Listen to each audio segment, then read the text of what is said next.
It's the HoopWise Podcast from New England Basketball Journal, a comprehensive look at the basketball landscape in New England, tracking prospects, recruiting, college, and more, with your hosts, Steve Hewitt and Ethan Fuller.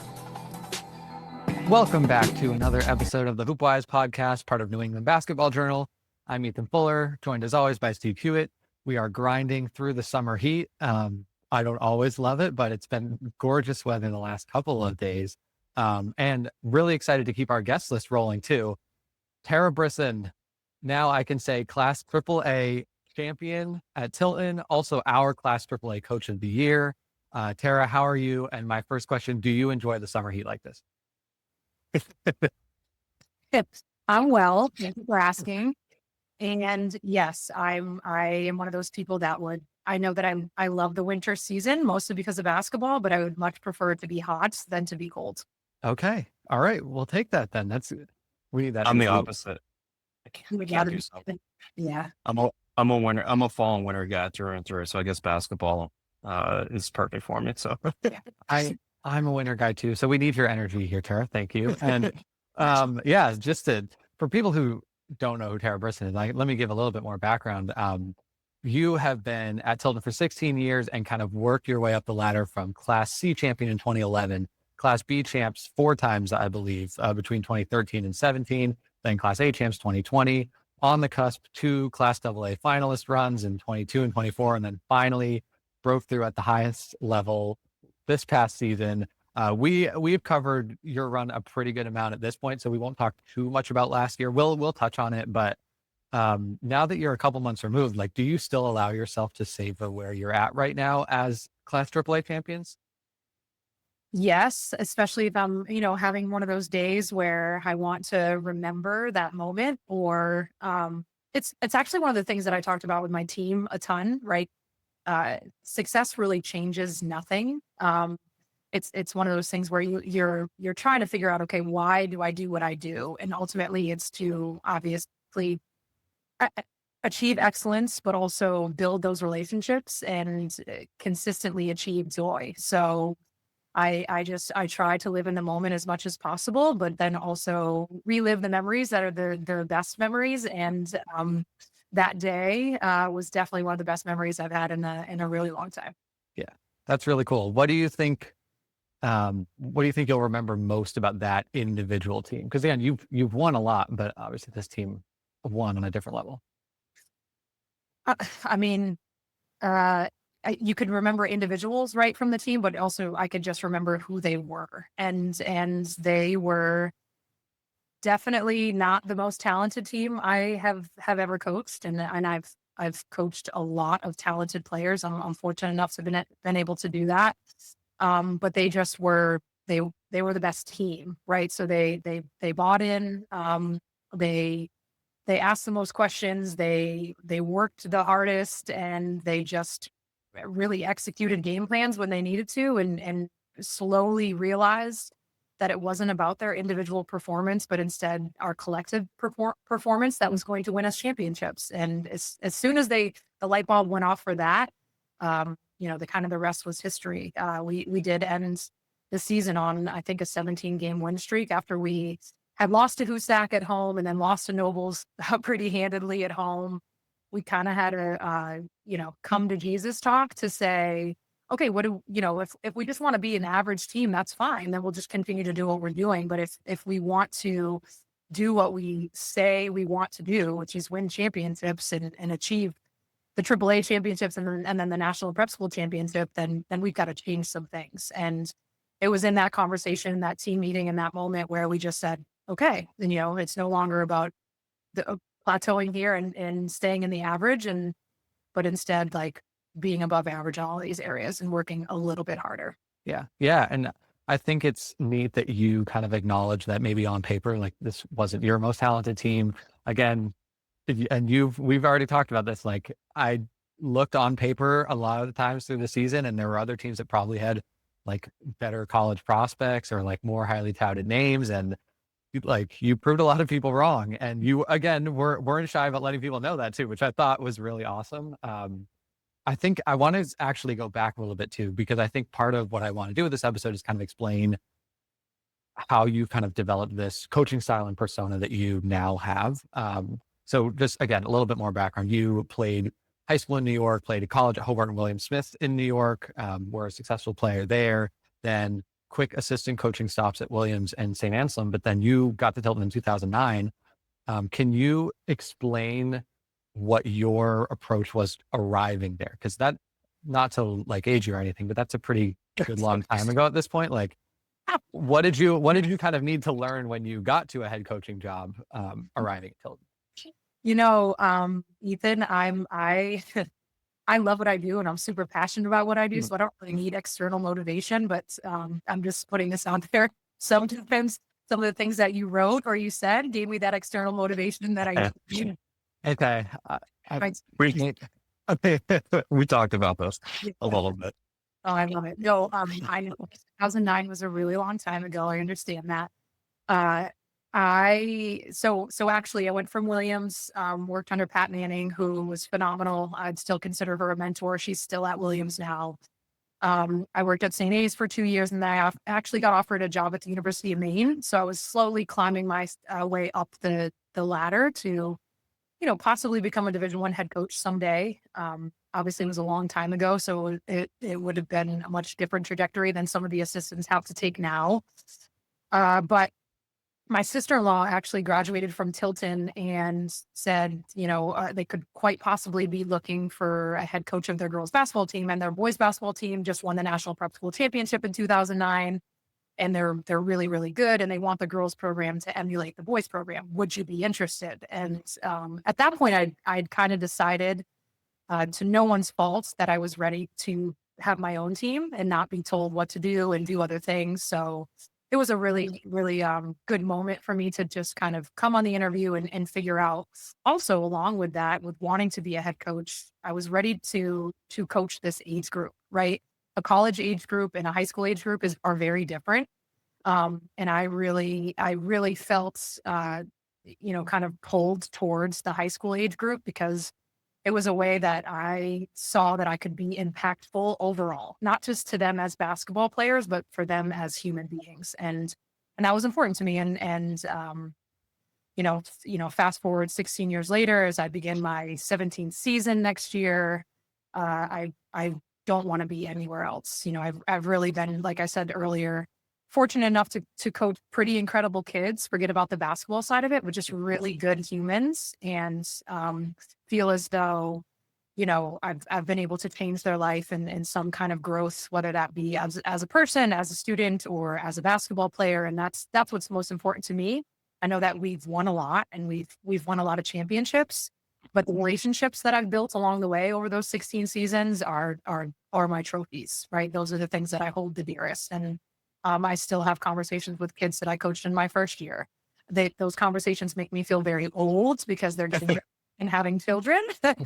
But it's pretty awesome feeling.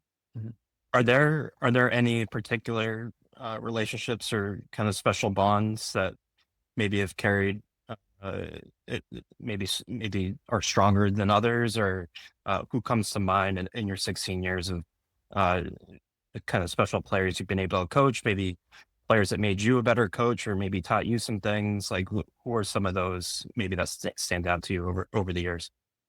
Yeah, good question. I definitely would say all of them have had an impact on me in shape or form. But I had the Orlando sisters, Julia Orlando and Liv Orlando. They kind of were, the first to take a chance. They were like the high level players first to take a chance on Tilton. And obviously Julia, after 2 torn ACLs, was able to still get a Division I scholarship offer to Merrimack. And then Liv obviously went on to play at Providence. So I still have a really good relationship with the both of them. And then obviously, Anae Adams and Sophia Laguan, like those are, and Ashlyn Gibson, those are kids that I stay in contact with a lot, that are just near and dear to me for different reasons. But that spent a lot of time, right? There are not many 4-year kids that you get at Tilton. And when you get to spend 4 years with them versus 2 years, that obviously changes how you get to see them grow up.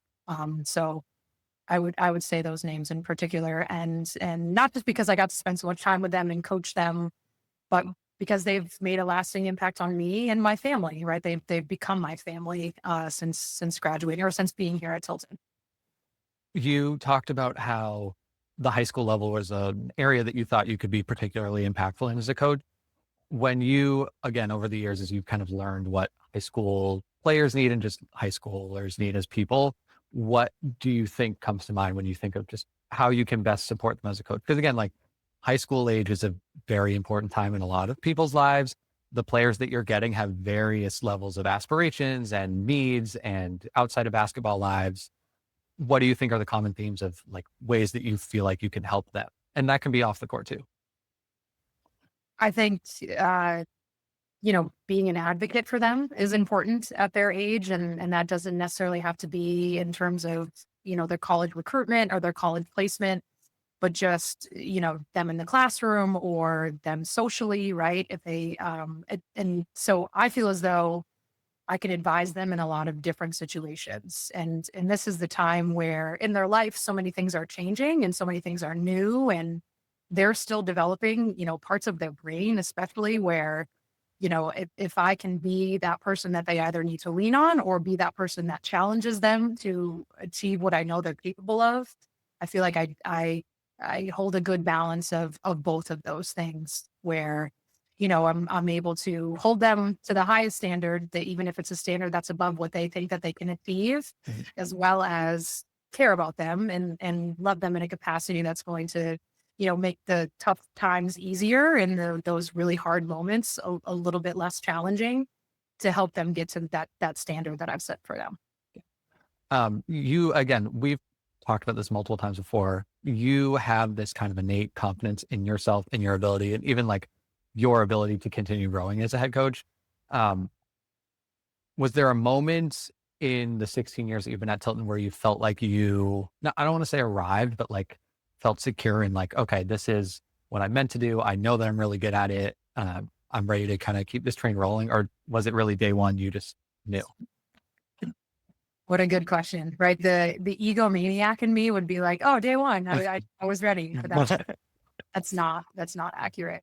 I think it was probably after year two when we won the C championship. So my first year we were in the Class C championship too. We lost in overtime in my first year, and so second year we were able to obviously make it back and then win. And it was after that where I had a brief conversation with somebody on the NEPSAC girls basketball board, and they just said, "So you're going to move up, right?" And I was like, can I do that? I thought, not knowing, I thought classification was always based on enrollment. I didn't realize that you had the ability to move up. And me being my competitive self was like, yeah, sure. Of course we're going to move up. So we did. And I think we got hammered by Rivers in that first season in the championship game. And I was like, okay, maybe I made a mistake by moving up. Right. And that was the first time I actually kind of questioned what I was doing. But then year two, we came back and we won the championship. And I was like, no, I got this. Right. And then we went on to win a slew of B championships. And then they said, okay, it's time to move up to A. And obviously we won the A championship, and then it was COVID, and then double A arrived, and we were like, okay, we're going to move up to double A. Let's just keep progressing. And it's in each of those moments where I have to look at myself and say, can you do this? Right. You are, you're working at a school that's intentionally small. We have, we'll be over 200 kids next year, as we just finished one of our dormitories that was being renovated. But that's typically only, 75 to 90 girls, at most 100 girls, right? Because we have a balance of try to be 50-50. So you're competing against some of these bigger schools that might have, access to a few more things or better facilities or more kids to choose from. And it's in each of those moments, I guess, year after year, where you're like, can you do this? And I think each year that we've proven we can win at the next level, even if we get bumped up, I think that only increases my confidence in this place and in the team that I have and in myself. I think that's really great perspective. Thank you for that. You have also, again, since you've been here, you have this wealth of experience now across kind of all different levels of where NEPSAC's at. You've seen this growth of just NEPSAC as a organization and as a supporter of girls basketball for the last 16 years, where do you think the biggest changes have been in just like what NEPSAC and prep school basketball looks like versus when you started? And even like beyond your own teams and what you've noticed with just like the general landscape of the region now? I think, I said this when I first took over the job. I was like, we're the girls NEPSAC is behind the boys, right? Like we're like 10 years behind. The boys were doing this. They were, they already had a national prep school championship. They had kids going high level Division I. They had lottery picks in the NBA. And I just kept saying, why isn't the girls' side of NEPSAC more advanced? You could win a championship, and I did, with possibly one Division I kid and a lot of other kids who basketball is not their primary sport. They just are good athletes and they enjoy playing. That is no longer the case, right? What I have seen over my time is just the increase of level across the board in NEPSAC, and that goes for any classification, right? You have Class C teams that would now, if you rewinded 16 years and we were still in Class C and they were the Class C team now, they'd beat us by 40. They would beat us by 40. And that's, kudos to NEPSAC girls basketball. It just continues to grow. And I think it continues to attract now some of the bigger names in girls high school basketball, which is, like I said before, catching up to the boys, right? Like it's always been great basketball, I think. And now it's even more competitive and even better because, those kids are leaving certain areas of a high school that may not be, as competitive as it can be in the NEPSAC, especially in Class AAA.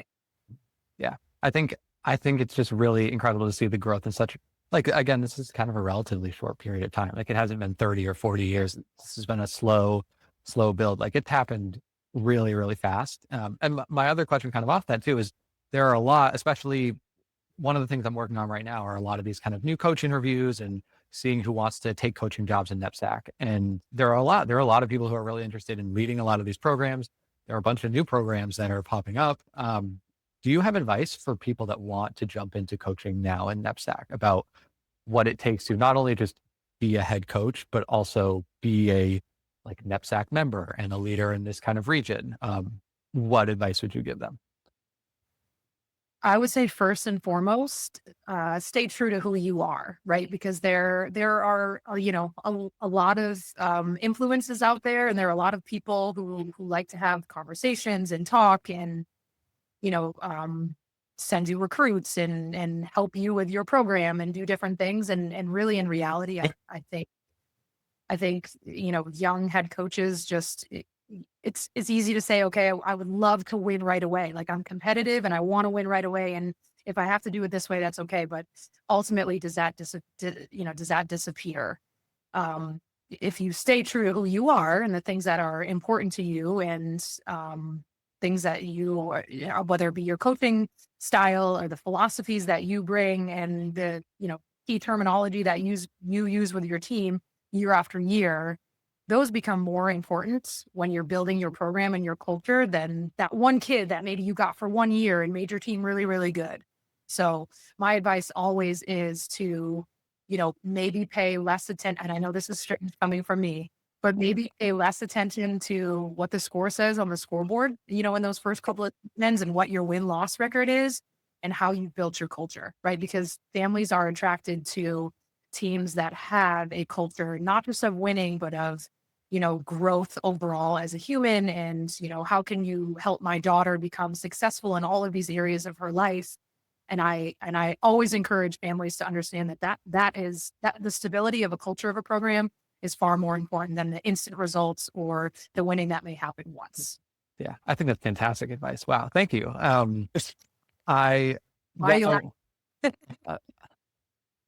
Tara, sorry, did I interrupt you? No, go. Go ahead. No, go ahead. Okay, go ahead. I wanted to go back to what you touched on earlier in the show about the motivation piece and maybe using perceived slights to your advantage or using Ethan's rankings to your advantage. I get it. I got to tell on it. I got it.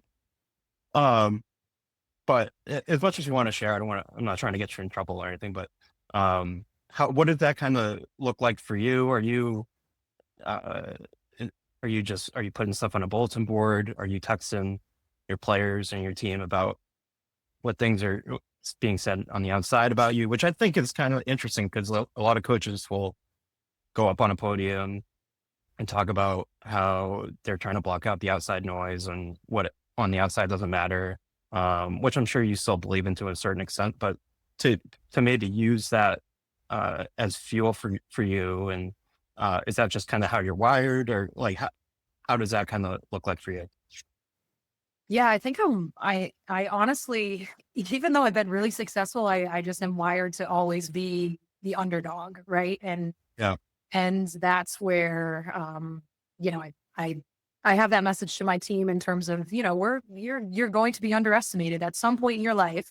Someone is going to tell you that you can't do something, or think that you can't do something, or both. So it ultimately isn't about how they feel or what they write or what they think. It's within you, right? Like, so, you know, I always say, when you genuinely love what you're doing, the evidence is in your work ethic. So that to me is constantly our driving force. And I might use different things and different motivational tools for them, but instilled inside of me, I don't know why or for what reason, in my childhood. I was a middle child, as you can probably tell. I just was always, you know, rooted in what you said earlier, proving people wrong, right? Like, and a lot of times what I've added to that in the future is also proving people right? There are a lot of people in my corner, and there are a lot of people who I have that are like coaching colleagues, and that are really good friends, who believe that Tilton school girls basketball is really good, right? So it's also proving them right, and those people that care about me right, as well as proving the people that maybe necessarily think that we can't wrong. And to go back to your first question, you know, we have certain things that we write in our locker room from day to day, but I have this book too that is called The Daily Wisdom. Okay.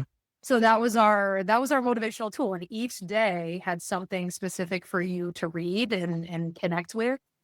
And so we would, I started just doing it for games, because I don't know why, but this generation specifically, and it might be over the last couple of years, they don't have the same internal motivation that previous teams that I've coached have. So I'm constantly looking to pull external motivation for them, whether it be through a quote, whether it be through a book, whether it be through something I read on social media and showed them that they talked about our team, or about, you know, I don't know. I'm constantly searching, and Daily Wisdom just happened to be the thing last year that we used. And it, like I said, it started just to do before games, to say, okay, this is what we're connected to. And then they could use that as their fire and I could consistently go back to it in timeouts and say, but the Daily Wisdom said this, like, you actually are not living up to the Daily Wisdom.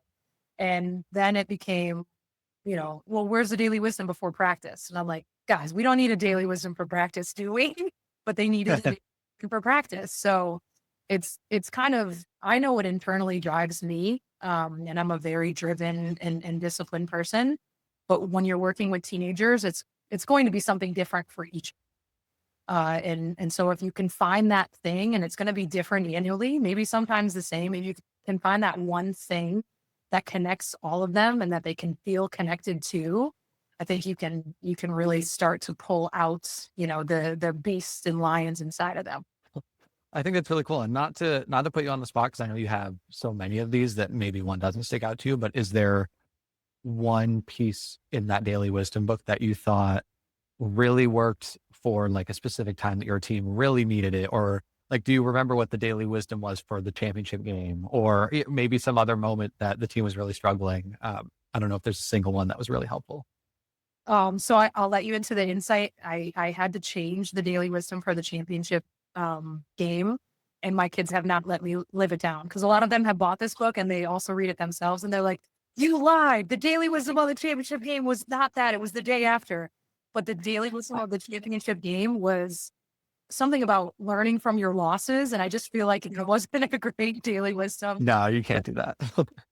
So I had to switch it up, but I said, I reserve the right as the head coach to call an audible, and I did, and it's fine.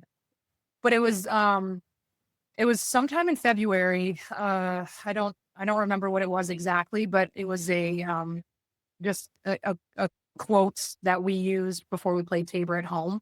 And we knew that was one of the games that was a must win for us if we were, going to be a top 4 seed in the Class AAA tournament.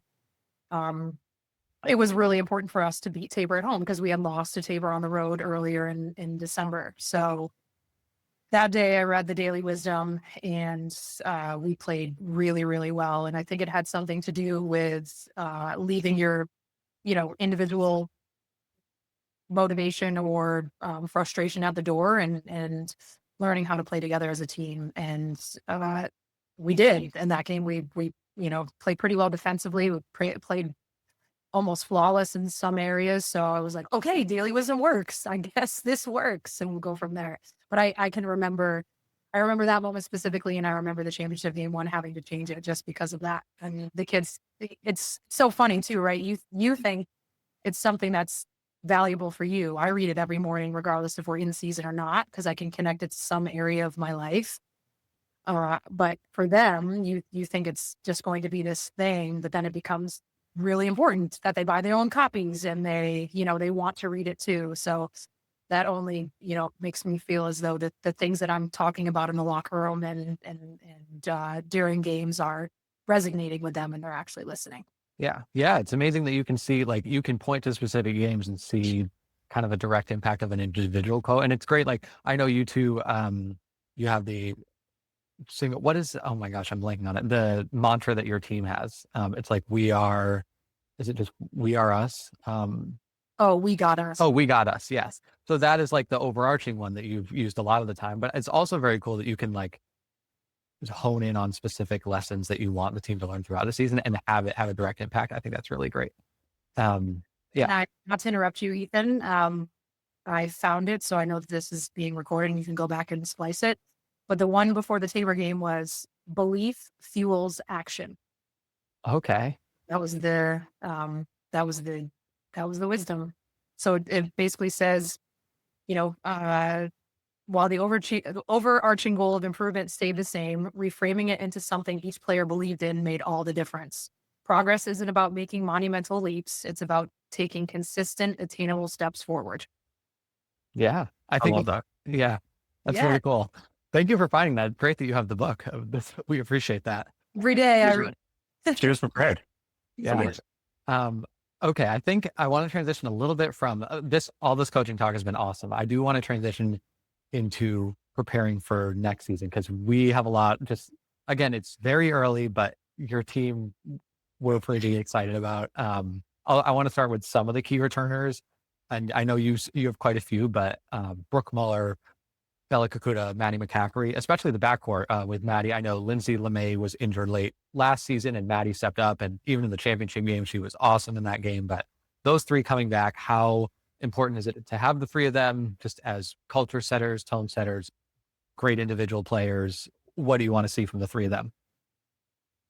I think it's awesome that they're returning with so much experience, right?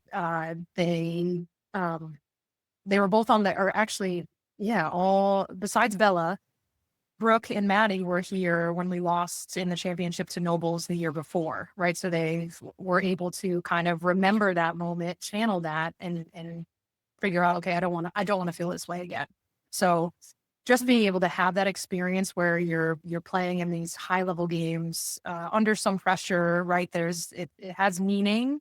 If you can have kids that return that have that experience, that's always beneficial to your team, because they know what the end result of winning a championship feels like, and they don't want to feel anything less at the end of the season. So there's a work ethic that's associated with getting back to achieving that same feeling of joy that you had when you raised the championship trophy last year.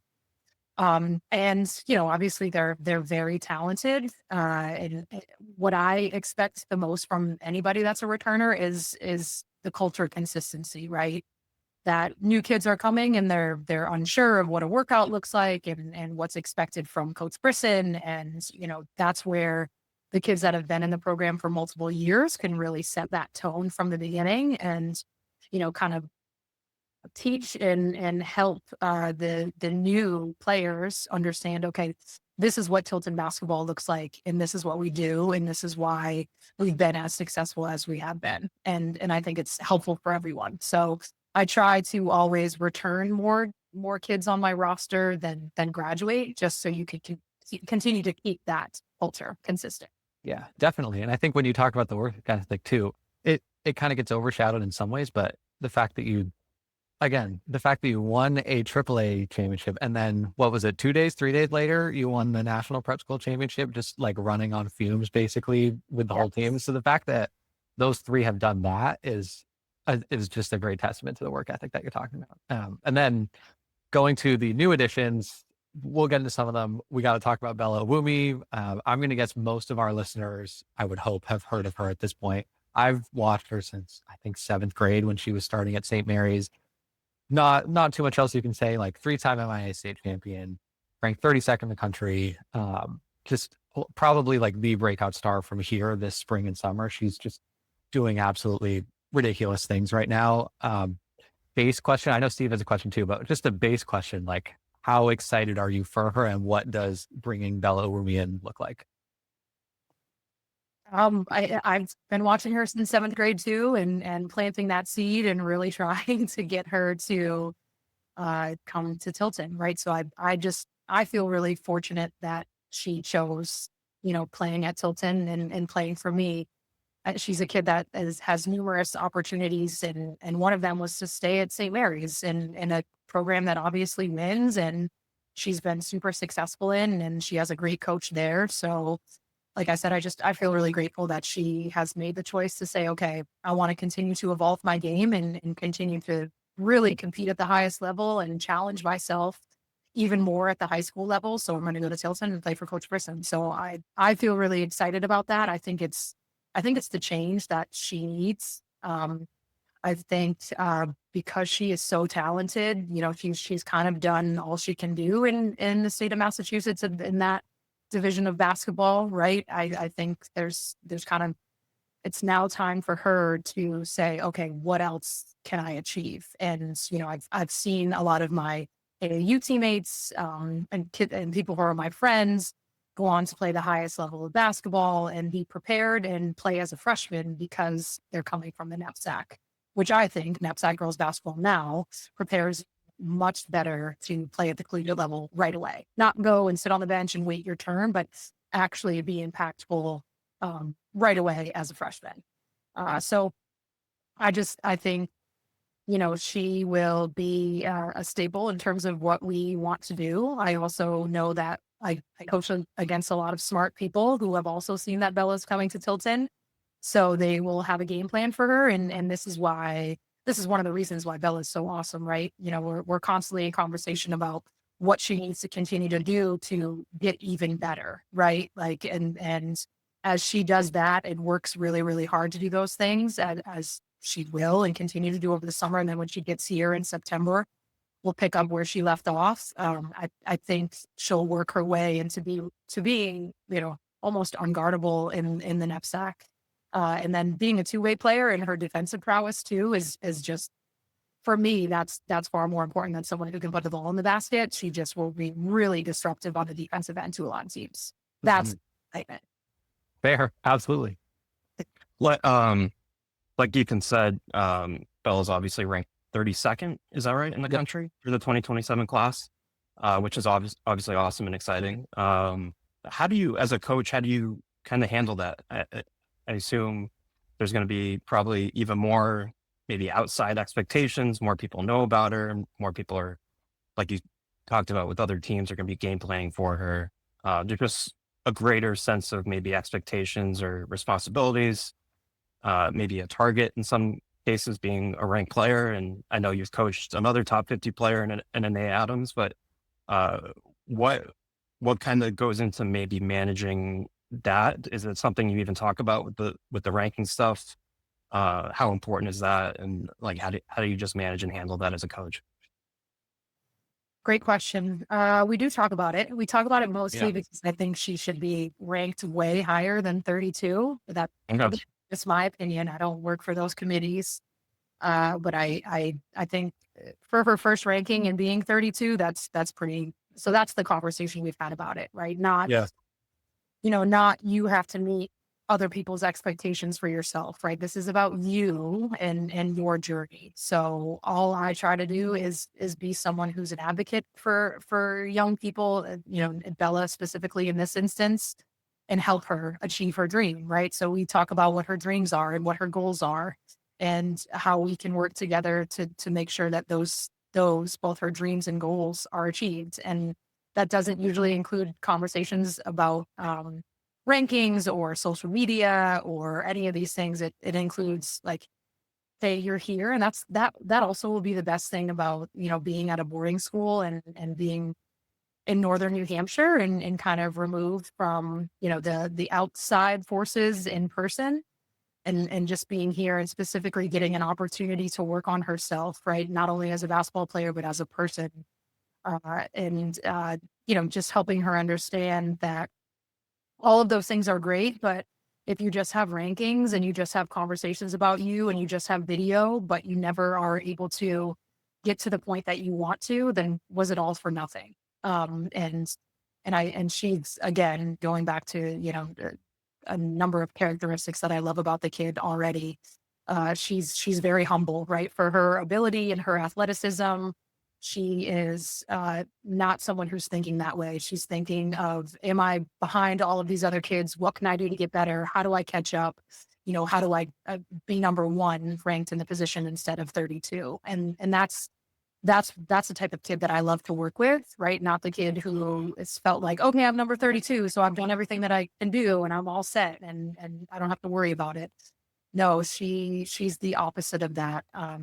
She's the type of kid where, we're at the NEPSAC showcase and I walk in carrying Gatorades and snacks for them in between games. And she's the first one to hop off the bleachers and come help me carry them. Right. So that to me is not someone who's screaming, I'm one of the best players in the country. And instead it's, I'm a kid who cares about you and cares about other people and cares about, my own goals and dreams. And so that to me is important, especially for the kids that I coached. But it's a great question.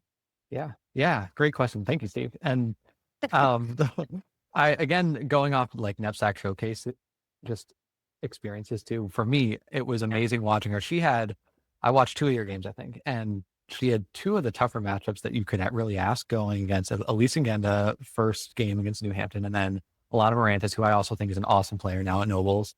And you could kind of see her process and like learn within minutes of the game, like how she could best attack them. And it was like, I could see her get better and more comfortable in that area over the course of a single game. And I was blown away. She picks up skills so quickly to me. And it's mind blowing to me. But I want to go on to some of your other players. It's not just Bella coming in. Like you have Lily Norton, very good defensive point guard, 2028 reclass, also from St. Mary's.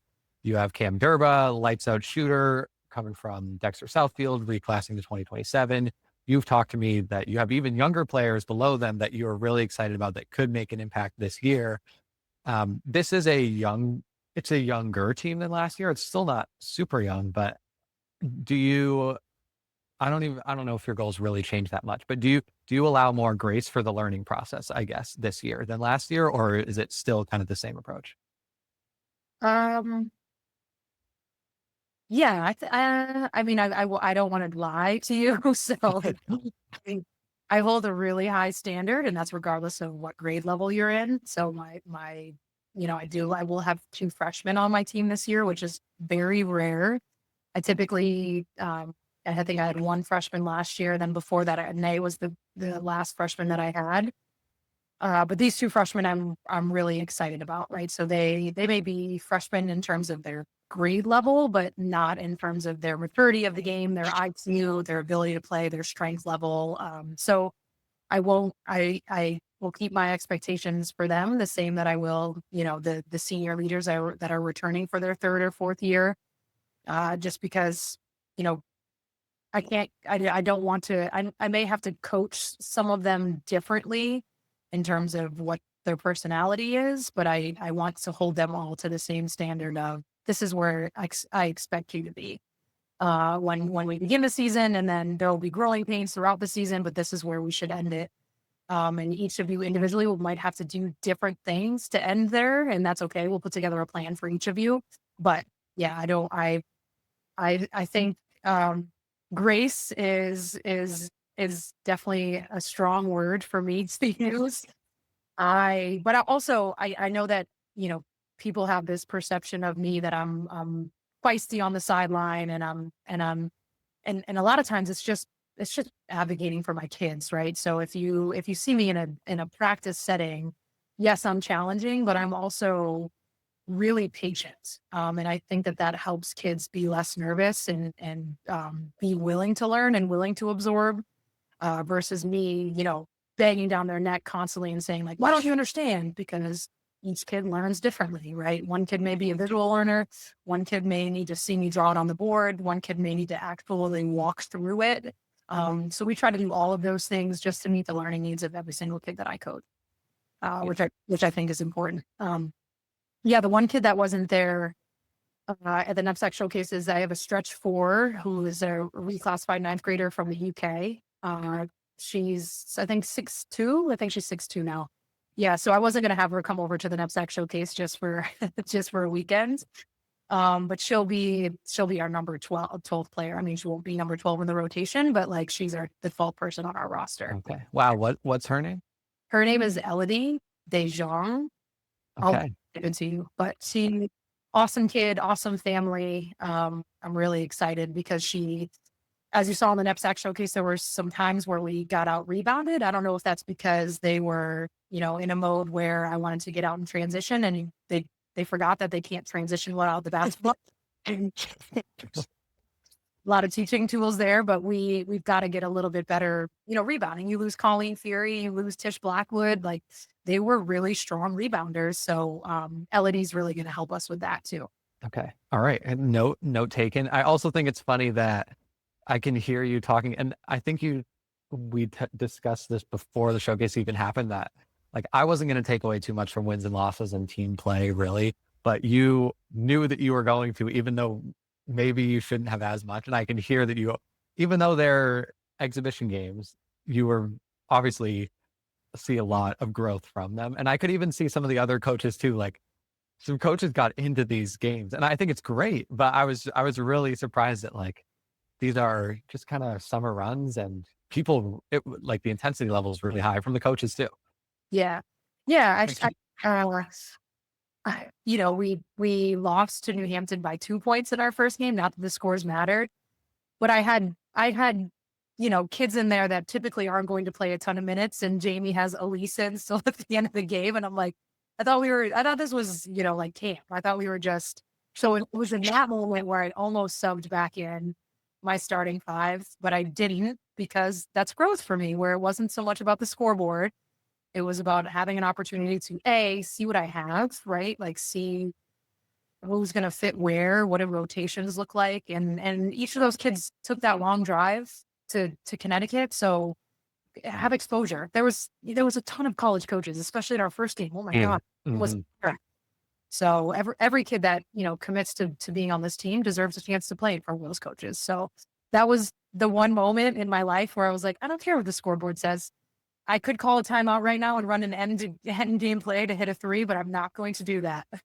Okay. That is growth. All right.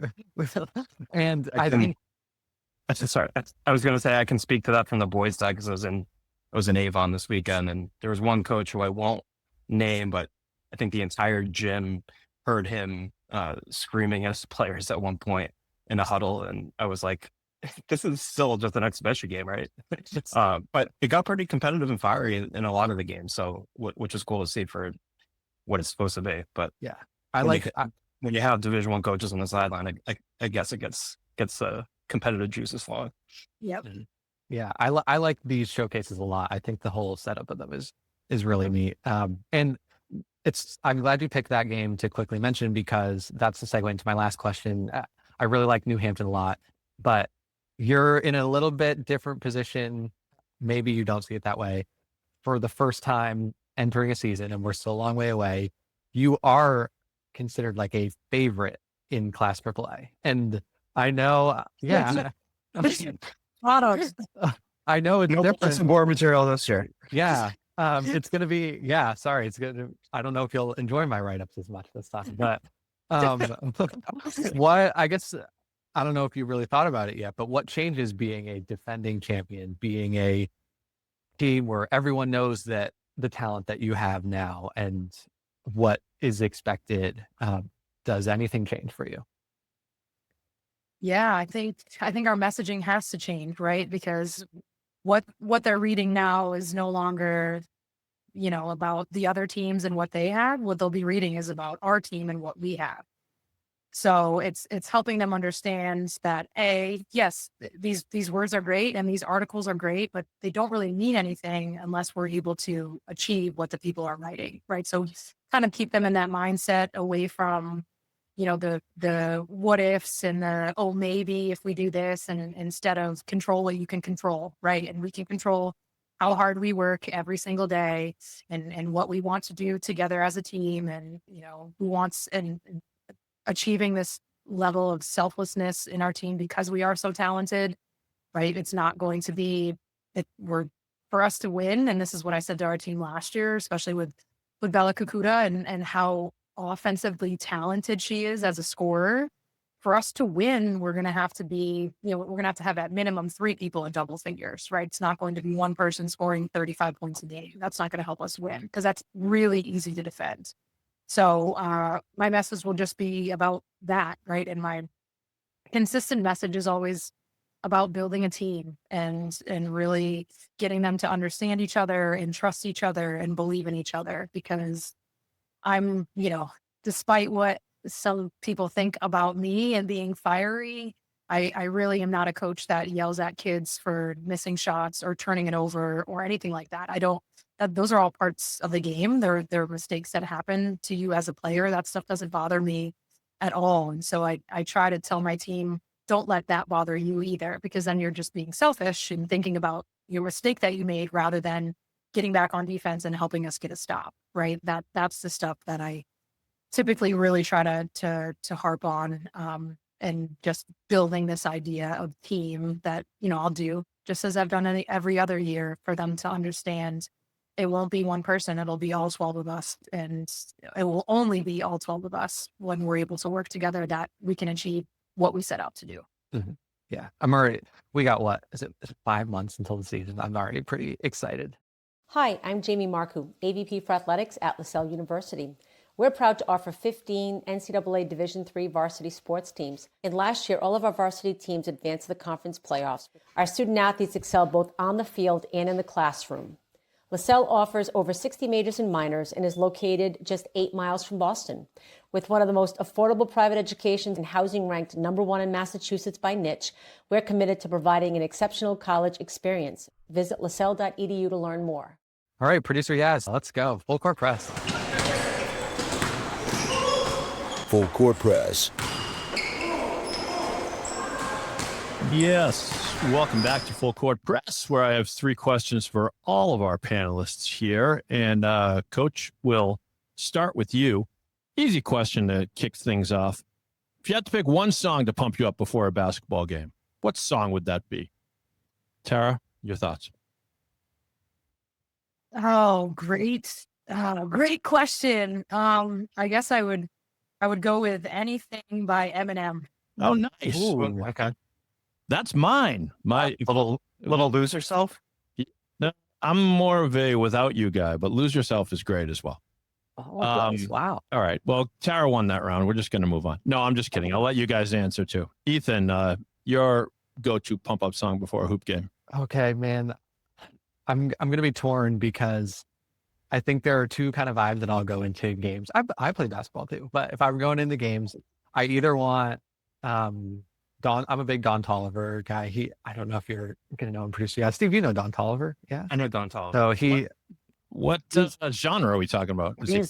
He's like rap, hip hop. Okay. But then I've waited for this opportunity to shout out my guilty pleasure singer, who I think is the best of all time, Mariah Carey. Oh, So give me Heartbreaker with Mariah Carey and Jay-Z. amazing. Amazing. I've never heard Mariah Carey played for a basketball game, but it's about time. It's about time. She is a legend, does not get the respect she deserves. It's true. I was not expecting that for this. She thus far has been shut out by the Rock and Roll Hall of Fame, and she deserves better. I would say. Steve Hewitt. I don't know how you know this, but give it a shot. Well, I haven't played basketball really competitively since I was like in middle school. All right. What gets you pumped? I'm going. Remember the Name by Fort Minor, and Ethan knows this is on my Instagram story a few weeks ago when I posted in one of my stories. Yeah. That just gets me going with the bass and the instrumentals. So I'll listen to that song without the lyrics too. It just gets me going. Excellent. All right, good choices. All. We'll go back around the bend the other way this time. So, Steve, you get to start with this one.